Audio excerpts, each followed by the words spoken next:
Salut tout le monde, dans cette vidéo, je vais essayer de vous parler de la fiche de lecture ainsi que du schéma narratif de la boîte à merveilles d'Ahmed Sefrewi. Alors commençons par la fiche de lecture de l'œuvre. Alors l'auteur est Ahmed Sefrewi. Le genre littéraire de cette œuvre est roman autobiographique. La date et le lieu de parution est 1956 à Paris.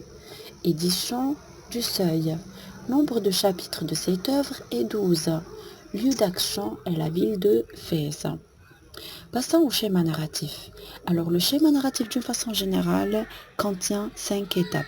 Situation initiale, éléments perturbateurs, péripéties plus solution ou bien péripéties qui parvient à la situation finale et la situation finale. Alors, le schéma narratif de notre œuvre est le suivant. Alors, concernant la situation initiale, elle s'étale sur les chapitres de 1 à 8.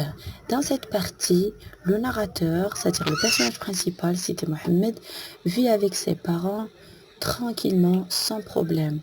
Il aime son monde invisible, son unique ami est sa boîte à merveilles. Deuxième élément, c'est élément perturbateur.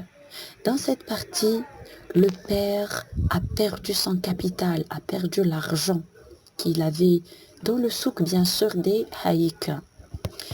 Et troisième partie, c'est la partie des péripéties qui s'étale sur les 3 chapitres 9, 10 et 11. Dans cette partie, on remarque le voyage du père à la campagne pour travailler comme moissonneur afin d'amasser une somme d'argent, ou bien la somme d'argent nécessaire pour se rétablir dans son atelier, bien sûr. Alors pendant cette période, Sidi Mohamed, qui est très attaché à son père, tombe malade. Et nous savons très très bien que Lalla Zoubida consulte, comme d'habitude, les mausolées et les voyants. Et c'est le cas ici. Il les consulte afin de savoir ce qu'il faut faire à son fils.